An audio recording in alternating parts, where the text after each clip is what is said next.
I just think that once you understand your purpose in life and understand what your job is for the next generation, it kind of makes it easier. Am I really that much to handle? Breaking these niggas down like a demo. You don't really did know you are.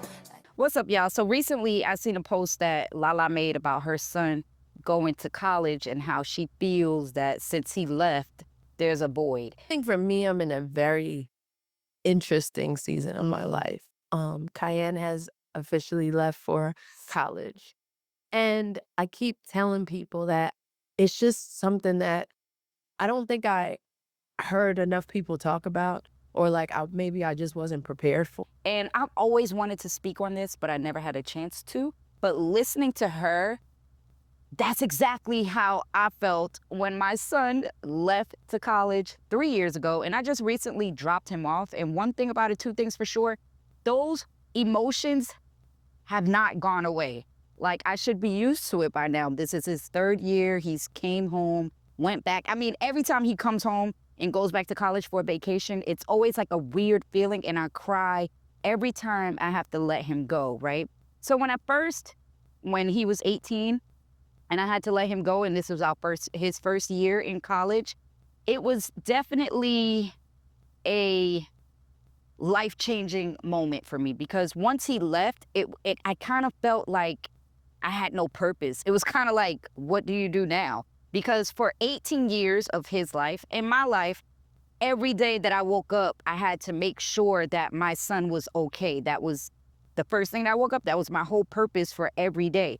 Did he eat? Did he bathe? Is he being the best that he can be? Am I providing everything that he needs to be a great person in this world? You know, like that's just your schedule, regardless to what you have going on in the midst of maybe my career or things that I was doing, going out, or, you know, my son was that structure for me. He was that purpose, that motivation, that the reason that I had the drive that I had. And when he was gone, it was just kind of like I was stuck. What do you do now? And I went through, a period of time where it was just, I was confused. And it didn't help that once he got to college, he wasn't calling me like that. He wasn't checking in like that, because he's out in the world. He's from under mommy's nest.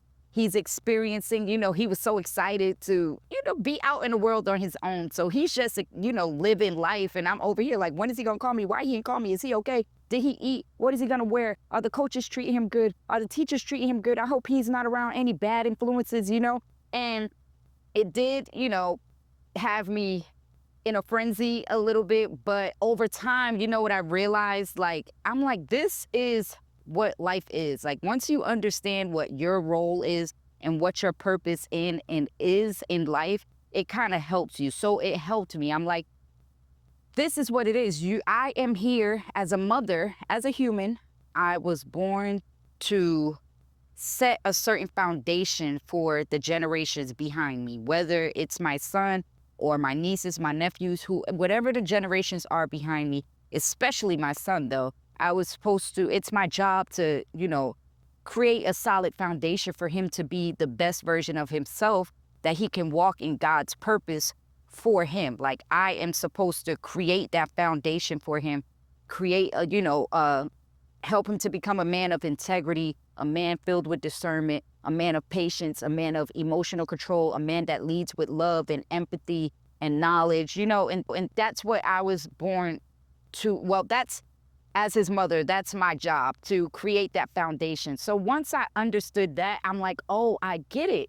Because that's exactly what my mom did for me. She created a strong, solid, resilient foundation. And it wasn't until I had to let my son go that I understood what my role was and what my purpose is in life, okay? So what helped me get over, those sad days, or that void, that feeling of a void, or, what am I supposed to do, or confusion. Hey guys, I just want to remind you guys to check out my books, The Bottom Line and Shadows of Seduction, The Bottom Line, Part 2. They are anthology-based books based around multiple women who some way, somehow ended up in the strip club. Some made it out while others got swallowed up by the game.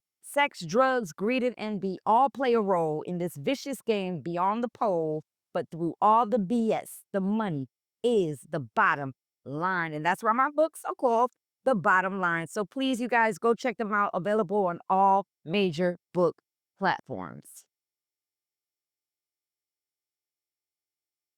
What helped me get over that is just understanding my purpose. So now I'm like, I'm excited.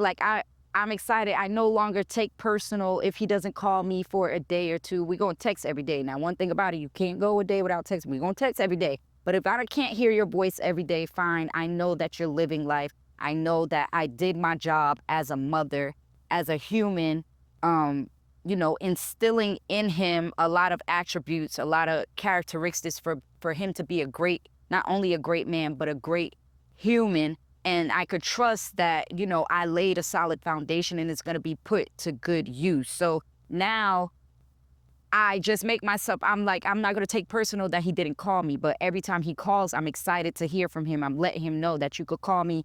Mommy's going to answer. If you need anything, if you having problems, I'm going to help you figure it out. I'm here. I don't care if you didn't call me for 2 days or 3 days because life was life and for you. Like, I'm excited. I want to hear about your experiences. I want to hear about your fails, your fails and your wins, your losses and your wins. I want to hear about it all because I'm here, still here to guide you. I'm just not physically hands-on. However, like I said, what has kept me in good spirits and being able to feel better about myself in a position as a mom, especially I'm a mom of an only child, okay? So when it's only one child, it hits a little different because when you have multiple children, when one goes, your attention and your energy automatically goes to the next one and then the next one. It's not like that with me. It's just one child, so it's like it's a big void. It's a big gap to fill, and so my emotions are always all over the place, but no longer, like I was saying. And I am honored to been chosen to be my son's mother. I'm honored to, that my mom and that I had the help of my mother to raise the young man that we have, and that I really trust that he's going to make the right decisions and he's going to be a man of integrity and discernment, and he's going to lead with love and compassion. And so that helps me just to look forward to enjoying his experience. I'm like, he knows I'm never too far.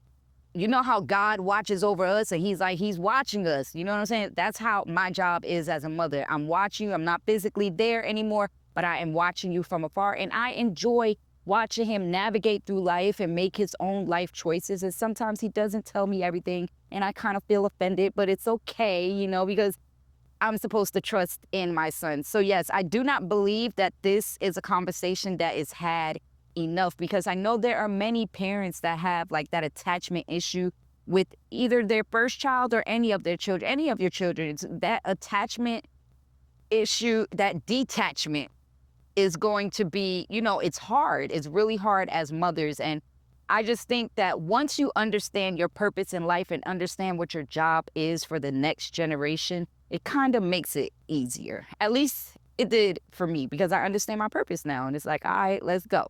Now it's time for another one. Psych. Maybe.